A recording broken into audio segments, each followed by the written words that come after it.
have a new chapter for Kagurabachi. I swear, dude. So sometimes the art in this manga, like the art and the paneling in this manga, are quite literally top notch. Honestly, like for real though, I really cannot express, words cannot express how top notch and how really great the art is when it comes to this manga. The character designs could use some work. I think that the character designs could use some work, and they could be a little bit different because sometimes a lot of characters look exactly the same. They kind of are exactly the same, but just a different hairstyle and a very specific, I guess, distinction, maybe like a small little marking or something. So yeah, that's the one thing I wish could be a little bit different.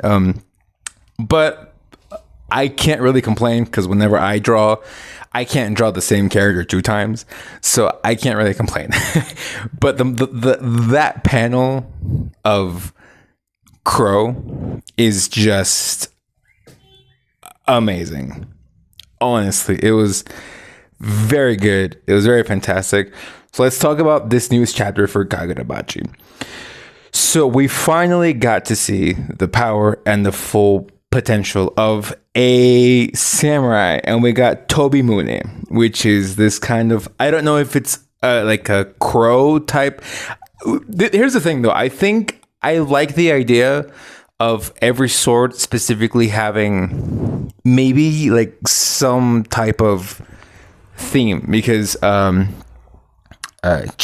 I was gonna say Bankai. Chihiro's blade has like fish, and it's kind of a special, but it's a special thing because the abilities are more like a special, but it's like a goldfish. And then you had Cloud Gogger, which had the capabilities of like clouds, which was to like create water and then to like create lightning and also like ice. So that's like really cool, right? And then we had I forgot the name, but we got that other blade that was with that had like the theme was kind of like insects.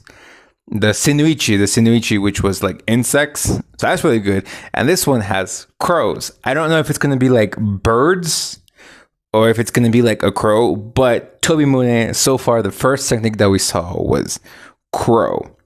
And bruh, that panel was so good.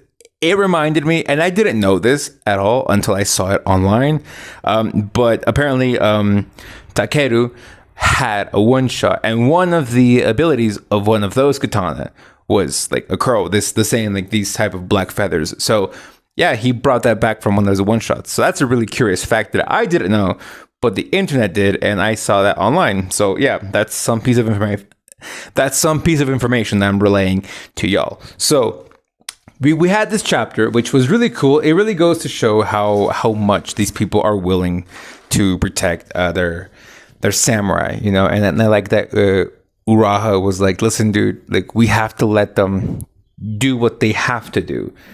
Basically saying it sucks, but we are technically right now at this moment, we are more important than they are. And because again, it's not like Uraha saying it because it's not like he's saying it to be mean or to be rude or to be like an a-hole. He's saying that because he feels it, because that's what happened with his old crew. He had to leave them behind because yeah, he's more important than they were. Sadly, they bit the dust, and he feels for, he feels that right now, but like they can't really do anything for them. All they can do is just escape to make their sacrifices just absolutely not be in vain. So yeah, they kind of have to do that. So I really like the way that Uraha's kind of like taking that into account. And he's kind of like letting himself kind of like get into that mentality, and he's trying to help his fellow samurai get into that. But it's not like it's not like Samura wants to do it. But I really love that scene where, because Samura can't see unless it's like through bloodlust or noises, or like sound. So Uraha increases like his bloodlust, which helps him guide Samura towards him, so that when they clash, they are literally in the circle, and then they are just transported. And I love how Samura is kind of like just really pissed and everything, but Uraha has explained to him why they can't go back. They have to leave to protect them. But Samura is like, nah, bro, I'm not doing that. I gotta go back. And then suddenly your boy Hakuri comes in clutch, touches Samura, and is able to register him, which allowed him to bring back Tobimune. And my God, that was really bad. That was really clutch. I like how Hakuri came in clutch and was able to just, because we got the best of both worlds. We got to see him come back to the fight and help his friends, and we got to see Hakuri come in clutch. So it was like, again, what I like is that this manga really does have, I'm not going to say like the best writing, but it has very solid writing, because he can't go back because he's just going to get himself killed. And he's just going to he's going to get in their way, because he has to stay alive, because otherwise he is very important. He cannot die, because otherwise the Enchanted Blade's owner dies and then somebody else can use it. So he can't go back. But again, the condition was if he can touch Samura, they can get back the Enchanted Blade. So it's like, you know what? I will touch you to get back the Enchanted Blade. The mission is done. It's complete.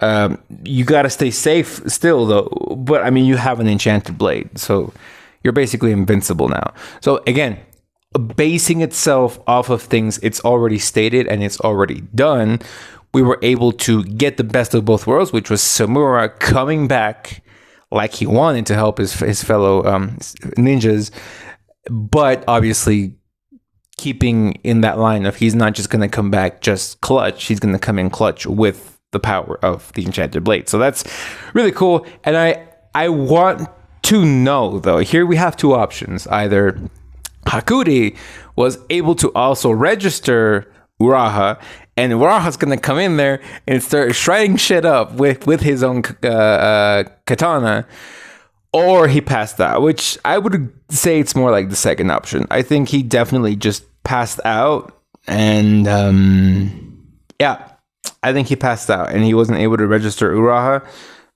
and just registered Samura. So Samura went in there and just started fucking shit up. So I'm really interested in seeing the fight between an Enchanted Blade and a high level sorcerer, because this sorcerer is really high grade.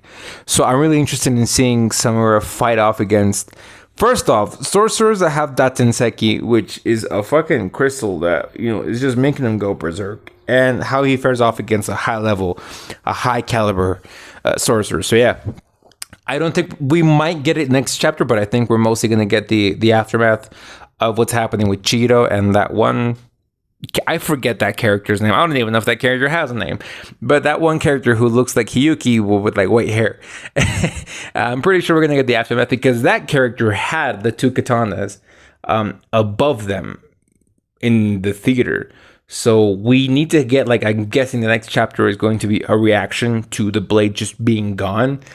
Either both blades are gone. Either Hakuri was able to come in clutch and register both samurai and take back the blades, which then would give Cheeto the advantage of, I'm safe. Because you have to remember, the whole situation was Cheeto was fighting off against this one person, no hands, no arms, right? But with the blades above them. So there's probably someone there as backup to get the blades. So I'm pretty sure we're gonna get a reaction chapter of on Cheeto's front for what happened right now with the blade. So yeah, really great chapter, really amazing. I loved the art, I loved the composition, I loved how it was done. As soon as Hakuri registered Samura, the next panel was these sorcerers with feathers around them, and then the paneling is so good. I really like this manga, honestly. I think it's a pretty solid manga. I think out of the new manga, it's pretty solid. pretty solid. I'm not gonna call it the best manga out there because no, I think there are other manga that are much better. But so far, it's very solid, very very solid, which is good. So yeah, thank you guys for watching, and I'll see y'all next time. Bye bye.